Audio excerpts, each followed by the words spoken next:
Noticentro 1, CMI.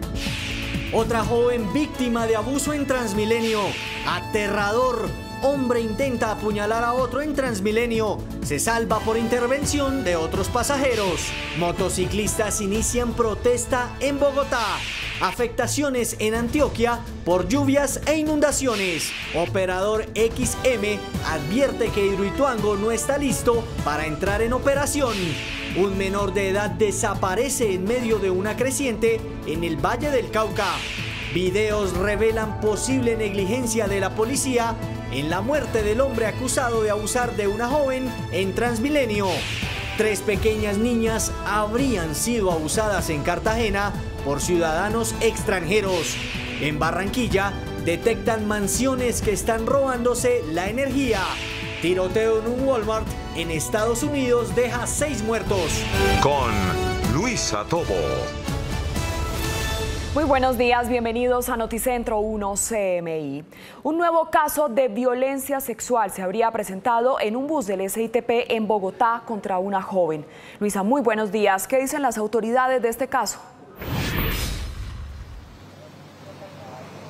Luisa, muy buenos días. Transmilenio, policía y fiscalía se unieron para dar con el paradero de este sujeto que asegura la joven Karen Pineda a través de sus redes sociales fue quien la violentó sexualmente en un bus del SITP en el barrio Juan Rey. Esto es al oriente de Bogotá en las horas de la tarde del día de ayer. La denuncia se conoció a través de redes sociales y apenas se conoció, Transmilenio fue el primero en pronunciarse, asegurando que iba a recopilar toda la información para entregarla a las autoridades y así continuar en este proceso de investigación. Recordemos que varios abusos y varias violencias sexuales se han presentado contra jóvenes en Bogotá en los últimos meses. Este es el más reciente. La policía de Bogotá ya recibió la denuncia por parte de la joven Karen Pineda y la fiscalía ya está trabajando en todo el proceso. Ya hemos recibido algunos reportes sobre este hecho y estamos en avance. Pero si hay denuncia, pues... Sí, ayer recibimos una denuncia precisamente sobre este hecho y repito, con la Fiscalía General de la Nación vamos en avance sobre esa investigación.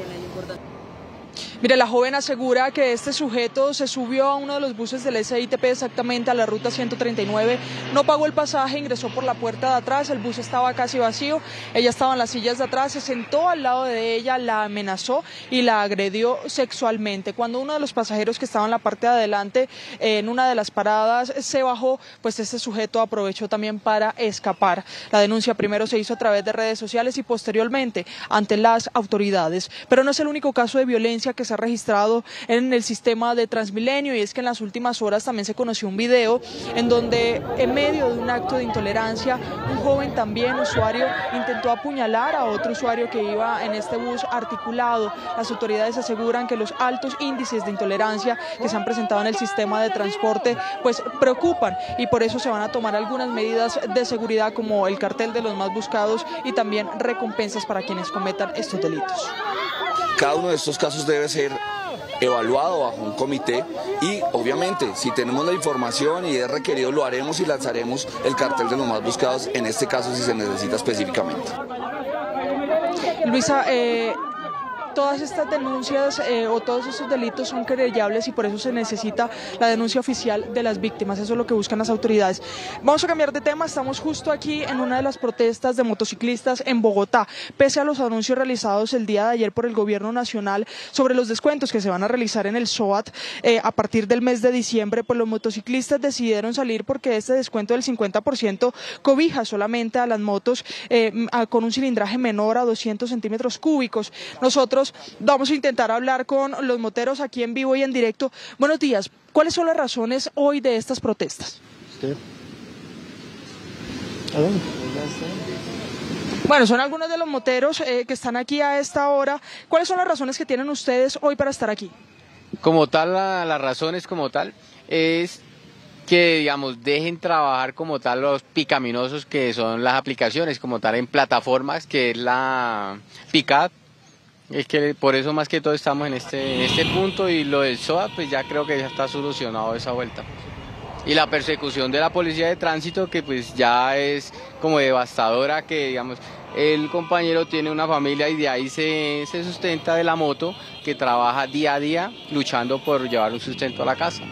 Muchas gracias, continuamos en directo aquí en la manifestación de los motociclistas. A esta hora está cerrada, está bloqueado uno de los sentidos de la carrera 60. Esto pues ya eran unas manifestaciones que se habían anunciado, es por eso que operativos de la policía y del distrito acompañan estas protestas. Vamos a seguir escuchando a los moteros y a las 12 del mediodía tendremos el desarrollo de todas estas manifestaciones y las razones que tienen para seguir en las calles pese a los anuncios que ha realizado el gobierno nacional. En otros temas, también el gobierno realizó un anuncio sobre la cancelación del último día sin IVA que se iba a celebrar el 2 de diciembre. Comerciantes de Bogotá están preocupados porque era la oportunidad para dar apertura completa a la temporada decembrina y esperaban ventas superiores al entre el 20 y el 25% de más, una recuperación que ellos aseguran era necesaria. Estaba preparada toda la logística, estaba preparada toda la infraestructura para recibir los cientos de compradores que ahora, pues me imagino, tendrán que tomar otras medidas o otras acciones en materia de conseguir lo que necesitan, sobre todo para esta temporada de fin de año. Y teníamos previstos que la dinámica comercial aumentara, pues teniendo en cuenta que simplemente son ahorros que se han programado entre un 22 al 25% de las ventas de ese día, que representadas en pesos sería muy atractivo y muy importante para la caja de los comerciantes. Luisa, a las 12 del mediodía tendremos más detalles de estas 4 importantes noticias. Me despido con las imágenes de la manifestación que se realiza a esta hora sobre la carrera 60 a la altura de la biblioteca Virgilio Barco. Nos vemos más adelante. Así es, Luisa, muchísimas gracias. Y las intensas lluvias en el país no cesan. En Antioquia, 3 municipios reportan graves afectaciones. La situación más delicada ocurre en Envigado y en Dabeiba. Hernán Muñoz, ¿cuál es el balance? Buenos días.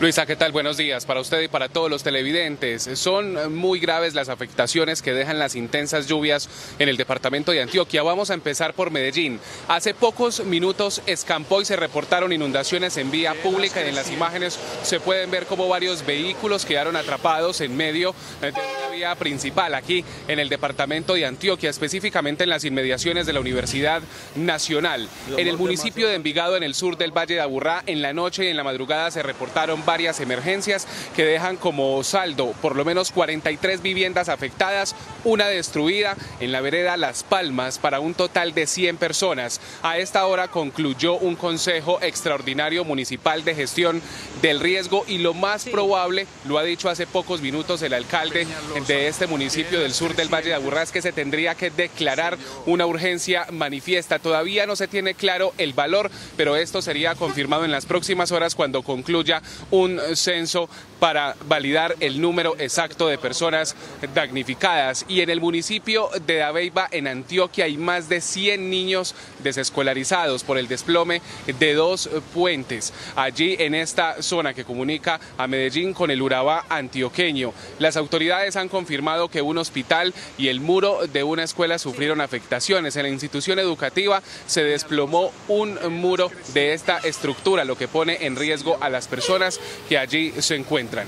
Vamos a cambiar de tema rápidamente porque sin duda siguen los ojos puestos sobre Hidroituango, la megaobra en construcción que se supone debería encender las 2 turbinas en 7 días, plazo máximo del 30 de noviembre, donde se ha confirmado en las últimas horas a través de un comunicado emitido por el operador del Sistema Interconectado Nacional de Energía, XM, quien aseguró que Hidroituango no está listo todavía para la operación comercial, desmintiendo así al alcalde Daniel Quintero, quien ayer en medio de una rueda de prensa dijo que ya se tenía lista la certificación para la puesta en marcha y que solo se debía resolver el tema de la evacuación. Recordemos, para precisar, que la CREG, la Comisión de Regulación de Energía, todavía no ha contestado a esta solicitud que ha enviado Empresas Públicas de Medellín, que recordemos que se devolvió porque llegó incompleta, y también al llamado que hicieron 25 congresistas y también el gobernador de Antioquia para que haya una intermediación a través del presidente de la República, Gustavo Petro,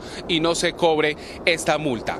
En noticias del Urabá antioqueño hay un escándalo porque 2 exalcaldes fueron judicializados porque al parecer, una vez fueron elegidos después de su campaña, le entregaron la contratación pública precisamente a un hombre señalado de ser el narco oculto del Clan del Golfo. Se trata precisamente de los exalcaldes Ovidio de Jesús Ardilla y Jaime López Pacheco.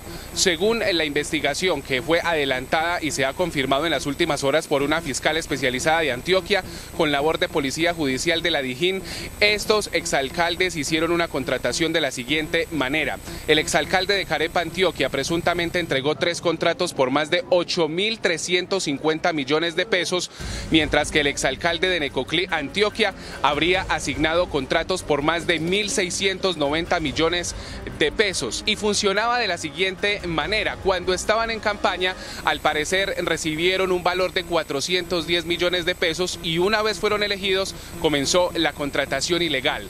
A las 12 del día les entregaremos detalles de la Fiscalía General de la Nación de cómo lograron descubrir este entramado criminal en el Urabá antioqueño. Y vamos a terminar con noticias positivas del departamento de Antioquia, porque con 200.000 tapas de gaseosa, escuchen esto, se pavimentó una vía principal que cubre los tramos del centro administrativo La Alpujarra y Plaza de la Libertad. Aquí participaron distintas compañías, entre ellas Ecopetrol, y esto hace parte de una apuesta de Ecociudad.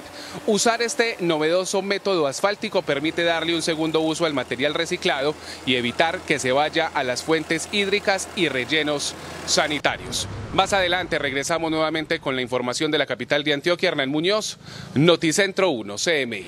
Hernán, muchas gracias. Organismos de socorro buscan el cuerpo de un niño de 12 años que fue arrastrado por la creciente súbita de una quebrada en zona rural de El Dobio, en el Valle del Cauca. Sebastián, muy buenos días. Usted nos amplía esta información.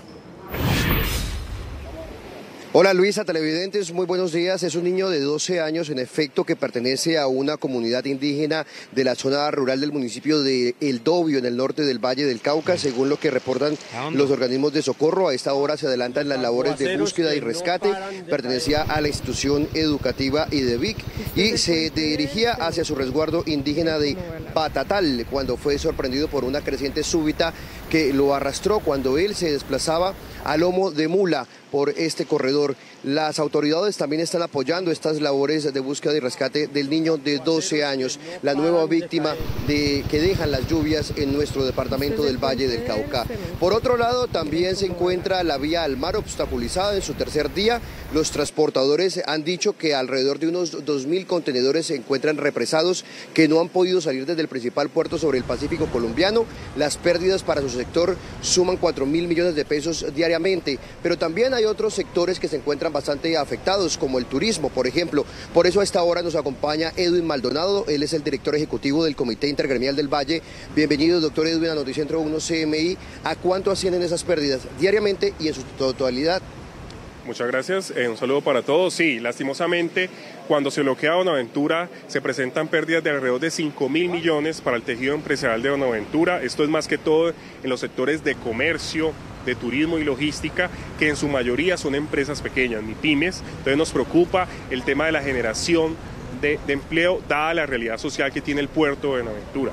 También se presentan sobrecostos, como lo mencionaste, en la cadena de transporte, que son entre 2.000 y 4.000 millones, y muchas cadenas agroalimentarias se están afectando porque importan insumos o exportan productos, y esto genera sobrecostos de alrededor de 3.000 millones. Entonces se puede hablar de que por cada día que se bloquea completamente Bonaventura se presentan alrededor de 10.000 millones de pérdidas. Esto es muy preocupante porque eso significa empleo, pérdida de capacidad de generación de ingreso de los hogares, de las familias, y creemos que si esto continúa así no va a ser sostenible ni para Bonaventura ni para el país, y esperamos que se pueda dar una solución tanto al tema ambiental en materia de derrumbes, de deslizamientos, con una atención especial en los puntos críticos que tiene esta vía, y también en la parte social, donde esperamos que el alto gobierno pueda concertar con estas comunidades, se puedan atender sus solicitudes y sobre todo se entienda que no se pueden utilizar las vías de hecho porque se están afectando ellos mismos, la comunidad y todo el país en un momento coyuntural donde estamos enfrentando pues la ola invernal que está afectando a todo el país. Doctor Edwin, muchísimas gracias. A todos los sectores ya sumarían alrededor de unos 50.000 millones de pesos en pérdidas. Por este sector se está permitiendo el paso humanitario de ambulancias, el transporte de alimentos, oxígeno y gas, según lo manifestado las comunidades que están manifestando y continúan a la espera de algún tipo de respuesta y solución a sus necesidades por parte del gobierno nacional. Y terminamos con una información judicial, esta vez en el barrio El Ingenio, sur de la capital del Valle del Cauca.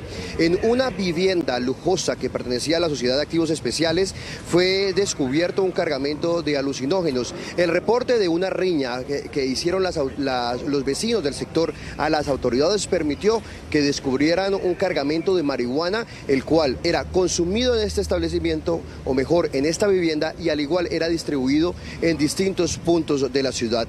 Durante el operativo, 6 personas fueron capturadas. Es por ahora toda la información desde el centro de Cali. Sebastián Bedoya, Noticentro 1 CMI. Sebastián, muchas gracias. La Fiscalía presentó las pruebas contra 5 policías que al parecer permitieron la golpiza que terminó con el homicidio de Juan Pablo González, presunto abusador de una menor de edad. El ente investigador pidió que los uniformados sean enviados a prisión. La Fiscalía reveló los videos en los que se ve cuando los policías detenidos por la muerte de Juan Pablo González lo entregan a otros presos de la URI de Puente Aranda, quienes le propinaron una golpiza que duró cerca de 27 minutos. Tras ese lapso, se ve al hombre salir en hombros del baño, al parecer sin signos vitales.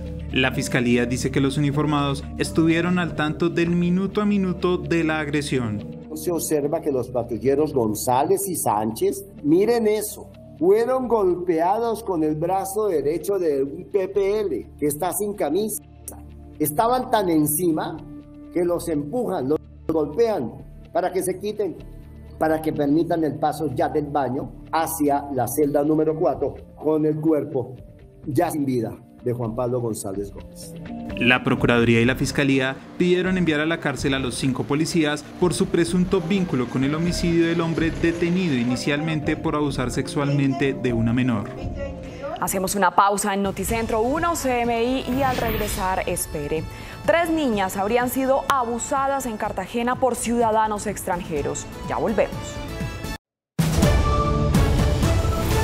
Seguimos en Noticentro 1 CMI. Conmoción en Cartagena por el presunto abuso del que fueron víctimas 3 niñas de 9, 10 y 11 años. Tatiana, muy buenos días. ¿Quiénes serían los responsables de este reprochable hecho? Luisa, televidentes, muy buenos días. Serían 3 extranjeros, uno de ellos al parecer de nacionalidad italiana, según lo que hemos conocido frente a este caso que mantiene conmocionado a la ciudad. Mire, le informó la Secretaría del Interior que en las próximas horas se realizará un consejo extraordinario de seguridad para que se tomen las medidas definitivas frente a la trata de personas y la explotación sexual contra menores de edad en la ciudad. También hemos conocido que serían los familiares de las menores, de esas 3 menores de 9, 10 y 11 años, quienes realizaron la denuncia ante las autoridades competentes. La Policía Metropolitana de Cartagena aún no entrega mayores detalles de este caso. Lo que sí hemos conocido es que la Policía de Infancia y Adolescencia y la Fiscalía General de la Nación se encuentran al frente de este caso. La Secretaria del Interior, Ana María González, ha manifestado y ha pedido a las autoridades celeridad frente a esta situación. Además, ha hecho un llamado a la comunidad para que informe si conoce algunos detalles frente al caso o a otros casos en la capital de Bolívar contra abuso frente a los menores de edad en Cartagena. Nosotros más adelante tendremos la ampliación de esta noticia. Tatiana, muchas gracias. Y en un condominio de Puerto Colombia, las autoridades detectaron el robo de energía en mansiones. Jorge Castro con los detalles. Jorge. Muchas gracias, muy buenos días. El operativo lo adelantaron personal de la empresa Aire, la Fiscalía y la Policía Metropolitana de Barranquilla en un lujoso complejo residencial del sector de Villa Campestre en Puerto Colombia. ¿Qué se encontró? Doctor Fermín de la Hoz, gerente legal de la empresa Aire, muy buen día. Muy buenos días. Como lo menciona, la empresa viene haciendo labores coordinadas con la Fiscalía General de la Nación y la Policía Nacional para detectar conductas que atentan contra la infraestructura de energía eléctrica y de manera particular aquellas conductas que se apropian del servicio de energía eléctrica. En este caso en particular se hizo un operativo en el conjunto residencial Los Cocales, ubicado en Villa Campestre, en donde pudimos establecer que 11 de 15 casas tenían fraude. 3 de ellas tenían conexión directa y las restantes habían manipulado el medidor. Este fraude mensualmente, ¿a cuánto ascendería, doctor Fermín de la Hoz? En este caso asciende aproximadamente a 30 millones de pesos mensuales, pero lo que más nos preocupa es que en este sector, Villa Campestre, ya hemos hecho 3 operativos. Anteriormente, y hace unos pocos meses, hicimos un operativo en el conjunto residencial Las Lomas de Villa Campestre y también hicimos operativos en 3 edificios ubicados en esta misma localidad y en ellos se encontró la misma modalidad de fraude, lo que evidencia que efectivamente hay una empresa criminal dedicada a estas conductas y estamos empeñados en continuar con estas labores investigativas para vincular a todos aquellos que resulten responsables de estas conductas. Muy amable, doctor Fermín de la Hoz, el gerente legal de la empresa Aire aquí en la ciudad de Barranquilla. Ya son más de 400 los procesos que están en los estrados judiciales que ha iniciado la empresa Aire contra personas que han incurrido en el delito de defraudación de energía. En otras noticias, la Gobernación del Atlántico conjuntamente con la Secretaría de Salud iniciaron el traslado de los cuerpos de 23 difuntos que reposaban en el cementerio local del municipio de Piojó, el cual colapsó debido a la emergencia que se presentó a comienzo de mes con deslizamientos de tierra que también derribaron más de 86 viviendas. El traslado de los cuerpos, de los restos mortales, se han hecho a municipios cercanos y concertado con familiares de las personas que se encontraban allí sepultadas mientras hay una solución final del traslado del Camposanto a zona rural del municipio de Piojó. Más adelante tendremos otros detalles de estas noticias desde Barranquilla. Así es, Jorge, muchas gracias. Y ante la fiebre futbolística que está produciendo el Mundial de Qatar 2022, fueron capturados delincuentes informáticos que estafaban apostadores en línea. Angélica, ¿qué resultados dejó este operativo? Muy buenos días. Luisa y televidentes, muy buenos días. Se incautaron alrededor de 40 computadores que tenían sistemas ilegales para hacer apuestas, sobre todo teniendo en cuenta que estamos en el Mundial de Fútbol. Los asistentes a este tipo de sitios perdieron alrededor de 10 millones de pesos en estas apuestas fraudulentas. Nuestra función, ¿cuál es? Ir a visitar estos lugares, verificar si cuentan con el permiso y la autorización de Coljuegos y asimismo hacer las incautaciones y la apertura de procesos investigativos si no tienen, repito, los permisos de Coljuegos para poder operar de manera legal. Estas personas utilizan páginas internacionales de apuestas, las cuales no cumplen con el pago del impuesto a Coljuegos en este país. Estas operaciones las hemos llevado a cabo en el sector de Ciudad Bolívar, Bosa y Kennedy y tenemos un despliegue importante para el resto de la ciudad. Invitamos a los ciudadanos a que cuando hagan sus apuestas las hagan de manera legal por las páginas autorizadas por Coljuegos y que obviamente en establecimientos donde se ofrezca este servicio también verifiquen que sean páginas reconocidas y que sean legales, toda vez que aquellas que no cumplen con los requisitos, que además defraudan el patrimonio del Estado, el patrimonio de la ciudadanía, pues sean regulares y puedan además conseguir las cifras o las apuestas por las cuales estén jugando. Las autoridades van a continuar con los operativos para evitar que más personas sean estafadas en esta época mundialista. Al menos 6 muertos dejó un tiroteo dentro de un almacén de Walmart en Virginia, Estados Unidos. El atacante, quien era empleado del supermercado, se suicidó. Un tiroteo en una tienda de Walmart en la ciudad de Chesapeake, en Virginia, dejó 6 personas muertas. Según informó la policía, el atacante, un empleado del lugar, abrió fuego contra sus compañeros de trabajo reunidos en la sala de descanso y posteriormente se suicidó. Las autoridades informaron que un número de personas, aún sin determinar, también resultaron heridas. La policía dijo que se cree que el tiroteo sucedió dentro del almacén y que el sospechoso actuó solo. While our investigation continues, we can tell you the following. 6 victims have died. 4 victims are in area hospitals with conditions unknown at this time. And the suspect is dead from what we believe was a self-inflicted gunshot wound. Este ataque se produce 3 días después de que un hombre armado abriera fuego en una discoteca gay en el estado de Colorado. La capital ucraniana, Kiev, se quedó sin agua ni electricidad como consecuencia de la ola de bombardeos rusos que también afectaron a otras ciudades del país y causaron la muerte de al menos 3 personas. Rusia continúa sus ataques contra vitales infraestructuras ucranianas, donde ya se registran preocupantes problemas en las redes de abastecimiento de agua, gas y electricidad justo en el inicio del invierno. Ahora es la capital Kiev la que se quedó sin estos servicios básicos como consecuencia de la nueva ola de bombardeos rusos que produjeron varias explosiones en diferentes distritos de la ciudad, las cuales dejaron al menos 3 muertos y 6 heridos. Mientras rescatistas y médicos fueron enviados a los lugares afectados y las autoridades instan a los ciudadanos a quedarse en los refugios debido a que la alerta aérea continúa. La ofensiva rusa también golpeó a otras regiones ucranianas como Zaporilla, donde queda la mayor central nuclear de Europa y donde, según el Organismo Internacional de Energía Atómica, están jugando con fuego.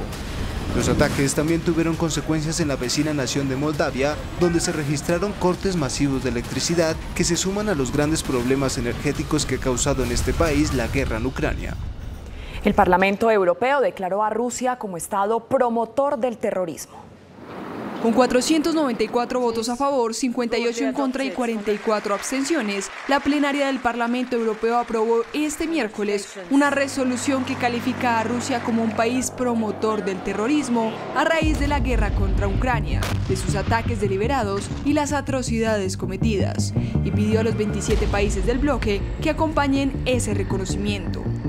La resolución también identifica a Rusia como un Estado que utiliza medios terroristas, pues la destrucción de infraestructuras civiles y otras violaciones graves de los derechos humanos y del derecho internacional humanitario constituyen actos de terror y crímenes de guerra. El marco jurídico que sugiere el Parlamento permitiría a la Unión Europea un conjunto de medidas restrictivas importantes contra esos países promotores del terrorismo y tendría profundas implicaciones de carácter restrictivo en las relaciones de la Unión con esas naciones. Brasil volvió a imponer el uso obligatorio de mascarillas en aeropuertos y en aviones por un rebrote de COVID-19. La Agencia Nacional de Vigilancia Sanitaria anunció la medida debido a los datos epidemiológicos actuales que indican un aumento en el número de casos de coronavirus en la población brasileña, pues en los primeros 20 días de noviembre el número de contagios superó los 95.000, con un aumento del 292% en relación al mes anterior. Al menos 50 heridos dejó un sismo de magnitud 6.1 que sacudió el noroeste de Turquía. El temblor se sintió con fuerza en Estambul, la ciudad más grande del país. Dejó daños leves en algunos edificios y produjo más de un centenar de réplicas. Turquía se sitúa en una de las zonas de mayor actividad sísmica del mundo. Y un doble atentado terrorista en Jerusalén deja al menos un muerto y 14 heridos. A primera hora de la mañana se registró una primera explosión en una parada de autobuses que dejó al menos 12 heridos. Todos ellos fueron trasladados a hospitales cercanos. 3 están en condición crítica y uno de ellos fue declarado muerto. Poco después hubo otra explosión en una parada de autobuses en la colonia Ramot, en Jerusalén, donde 3 personas resultaron con heridas leves. Otra joven víctima de abuso en Transmilenio. Aterrador. Hombre intenta apuñalar a otro en Transmilenio. Se salva por intervención de otros pasajeros. Motociclistas inician protesta en Bogotá. Afectaciones en Antioquia por lluvias e inundaciones. Operador XM advierte que Hidroituango no está listo para entrar en operación. Un menor de edad desaparece en medio de una creciente en el Valle del Cauca. En Barranquilla detectan mansiones que están robándose la energía. Con Luisa Tobo. Seguimos en Noticentro 1 CMI. Un nuevo caso de violencia sexual se habría presentado en un bus del SITP y otro caso de intolerancia se presentó en Transmilenio en Bogotá contra una joven. Luisa, muy buenas tardes. ¿Qué dicen las autoridades por estos hechos? Luisa, en el caso de Karen Pineda ya las autoridades recepcionaron la denuncia oficial y están en la búsqueda del presunto agresor. En el otro caso están esperando que la víctima interponga la denuncia de manera oficial porque se trata de un delito querellable. La joven Karen Pineda denunció a través de redes sociales que un hombre subió a la ruta 139 del SITP en la que ella iba. Se sentó a su lado, la amenazó y agredió sexualmente. Hago esto porque necesitaba desahogarme. Necesitaba hacerles saber la situación, como que el transporte público en Bogotá es una mierda y que procuran no andar solas. Y si van a andar solas, anden con mucho cuidado, por favor.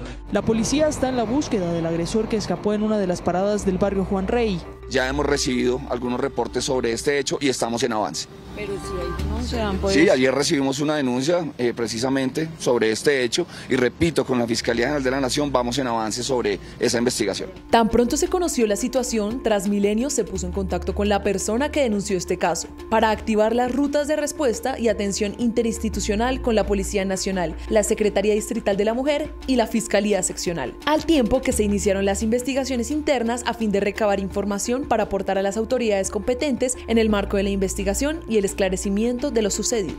Pero este no es el único caso de violencia presentado en el sistema de Transmilenio. En video quedó registrado un intento de homicidio contra un usuario en un bus articulado en un acto de intolerancia.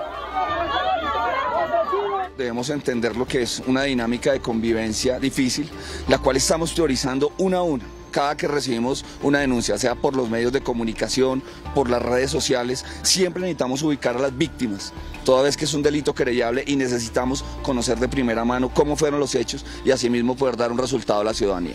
Ante el aumento de estos casos en el transporte se implementarán medidas de seguridad. Cada uno de estos casos debe ser evaluado bajo un comité.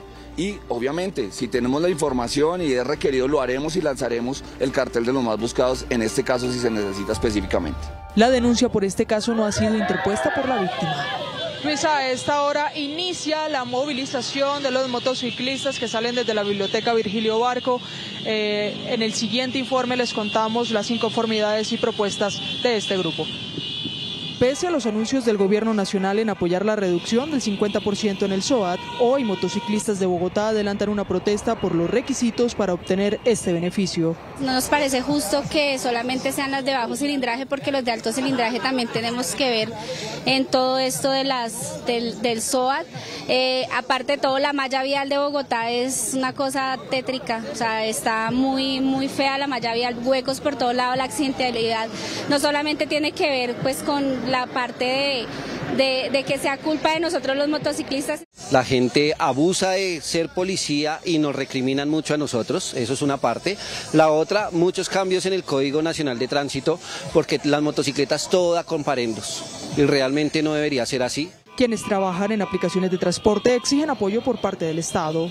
Dejen trabajar como tal los picaminosos que son las aplicaciones, como tal en plataformas, que es la Pickup. Es que por eso más que todo estamos en este punto. Estas serían las propuestas de los motociclistas al gobierno. Nosotros vemos todavía muchos huecos, muchas cosas que no están claras, y las propuestas eran claras, que se venda normalmente el SOAT y todavía no ha pasado. Ellos dicen que el 1 de diciembre comienza o el 1 de enero. Hay unos huecos que no sabemos hasta cuántos centímetros cúbicos. A esta hora está bloqueada la carrera 60 en sentido sur-norte. Desde el occidente de Bogotá, Luisa Fernández, Noticentro 1, CMI. Luisa, muchas gracias. A partir del 1 de diciembre, el SOAT tendrá un descuento del 50% para motos de bajo cilindraje, taxis y buses. Aquí les contamos cómo funcionará. Según el último registro del parque automotores registrado y activo, en este momento hay 17.8 millones de vehículos. De estos, 10.8 millones corresponden a motocicletas y 7 millones a otros vehículos. De los 17.8 millones de vehículos, 9.3 millones cuentan con el SOAT vigente, 4.2 millones son motos y 5.1 otro tipo de vehículos. El descuento en el SOAT empezará a regir a partir del 1 de diciembre de 2022, tras un acuerdo entre los ministros de Hacienda y Transporte y la Superintendencia Financiera. Los beneficiados de esta medida son motos de bajo cilindraje, es decir, que sean menos de 200 centímetros cúbicos, autos de negocio, taxis, que estos tienen capacidad máxima de 5 pasajeros, microbuses urbanos que tienen la capacidad de 12 pasajeros y servicios públicos urbano e intermunicipal. La medida tiene la intención de enfrentar la evasión de la compra del SOAT y prevenir el fraude. Además, según cálculos preliminares, alrededor de 9 millones de motos accederían a este descuento. Las intensas lluvias en el país no cesan. En Antioquia, 3 municipios reportan graves afectaciones. La situación más delicada ocurre en Envigado y en Dabeiba. Hernán Muñoz, ¿cuál es el balance? Buenas tardes. Luisa, el panorama es complejo. Vamos a empezar por Medellín, donde durante la mañana se reportaron algunas inundaciones en vía pública sobre la avenida regional y la autopista en inmediaciones de la Universidad Nacional. En las imágenes se ve como algunos vehículos quedaron atrapados en medio de estas inundaciones que ya paulatinamente han sido superadas. En el municipio de Envigado, en el sur del Valle de Aburrá, las autoridades podrían declarar la urgencia manifiesta por una emergencia que ocurrió en la vereda Las Palmas. 43 viviendas afectadas y una completamente destruida, y esto se traduce en alrededor de 100 personas afectadas. Y en el municipio de Dabeiba, en la vía que comunica Medellín con el Urabá antioqueño, el desplome de 2 puentes tienen comunicado por lo menos a 100 estudiantes de 2 instituciones educativas. En una de ellas hubo el desplome de un muro. Vamos a cambiar de información porque a esta hora de la mañana las autoridades reportan normalidad en el tráfico vehicular. Mientras tanto, en Hidroituango la situación sigue siendo muy compleja. Estamos a 7 días de la fecha máxima que las autoridades reportan para que pueda entrar en operación esta turbina.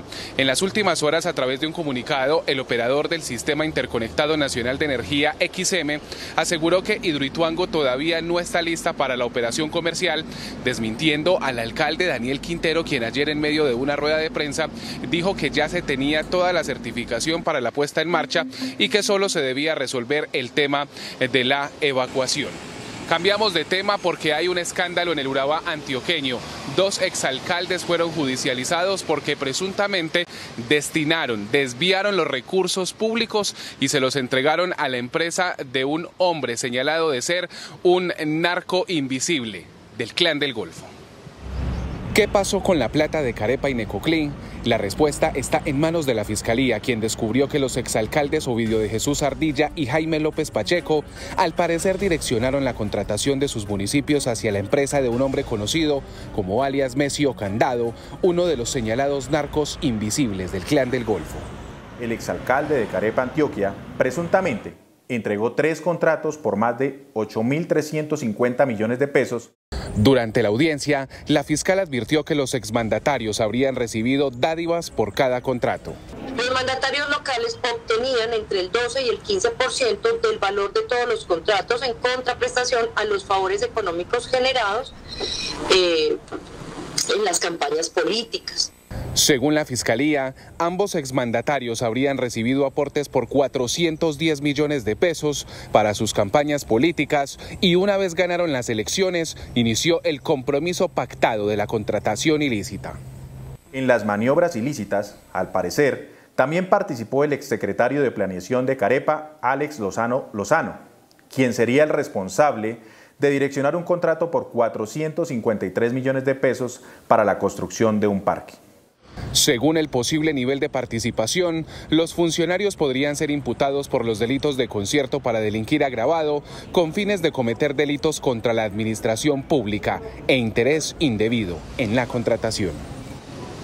Es todo en la capital de Antioquia. Hernán Muñoz, Noticentro 1 CMI. Hernán, muchas gracias. Hacemos una pausa en Noticentro 1 CMI y al regresar espere. Buscan a menor de edad arrastrado por creciente en el Valle. Ya volvemos.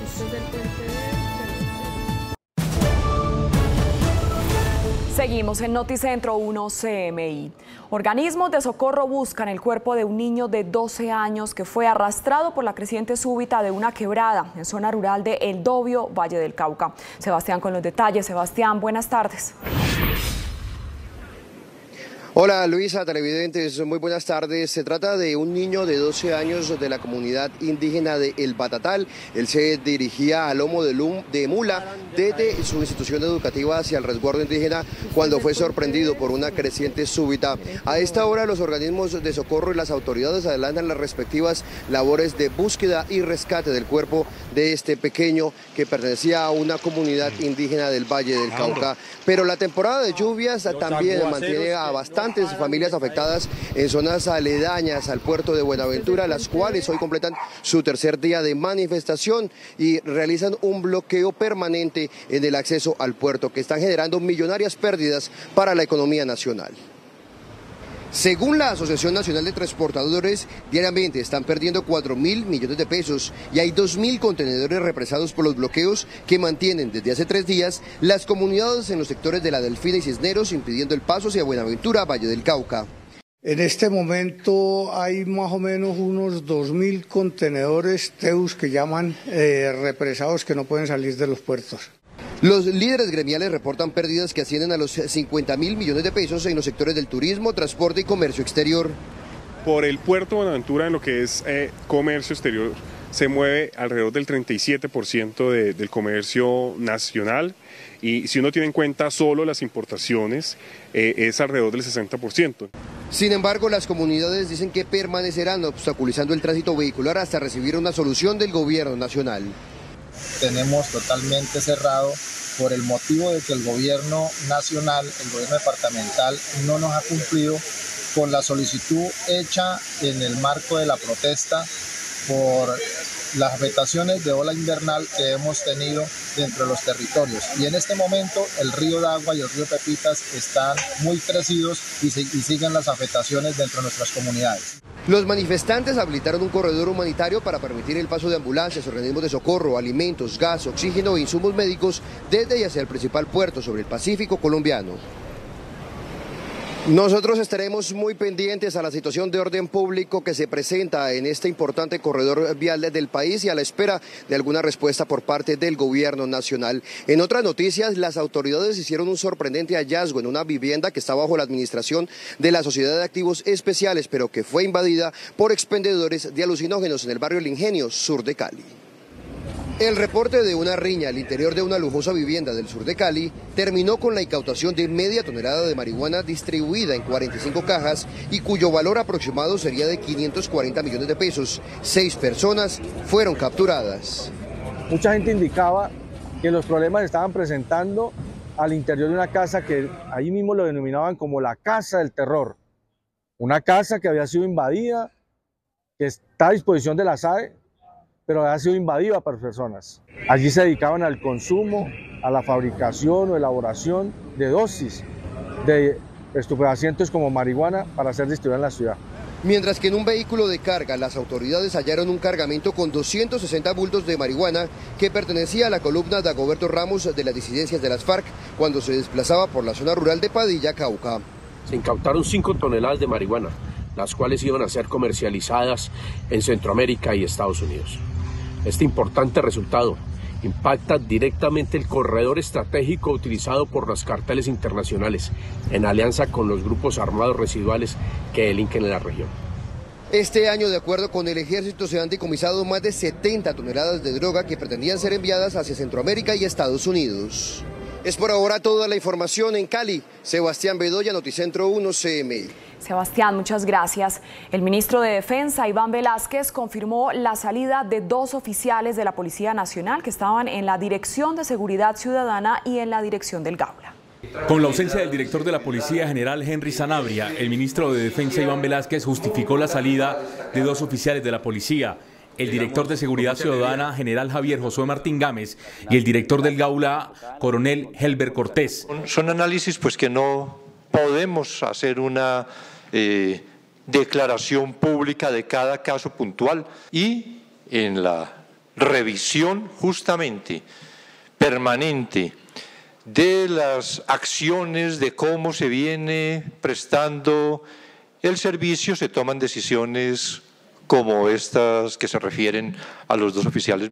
Frente a las críticas del expresidente Iván Duque por el retiro de 60 generales, el ministro de Defensa respondió que las Fuerzas Armadas no pertenecen a ningún gobierno. Las fuerzas militares y la policía son instituciones que no están adscritas a ningún gobierno. Si lo que dice el expresidente Duque es que es gente de su gobierno, no sabía que él tenía particularmente militares o policías de su gobierno. Tras el inicio de los diálogos con el ELN, el máximo jefe de la cartera de defensa es enfático en decir que no hay tregua ni se baja la guardia. Que se esté en estos momentos en las conversaciones de paz, en los diálogos en Caracas con el Ejército de Liberación Nacional, no significa, hemos insistido, una baja de guardia, o baja de acciones de parte de las Fuerzas Armadas. Las declaraciones del ministro de Defensa las dio en una entrega de balance de operaciones junto a toda la cúpula militar. Hacemos una pausa en Noticentro 1 CMI y al regresar, espere. En Barranquilla detectan mansiones que están robándose la energía. Ya volvemos. Seguimos en Noticentro 1 CMI. En un condominio de Puerto Colombia, las autoridades detectaron el robo de energía en mansiones. Jorge Castro con los detalles. Jorge, buenas tardes.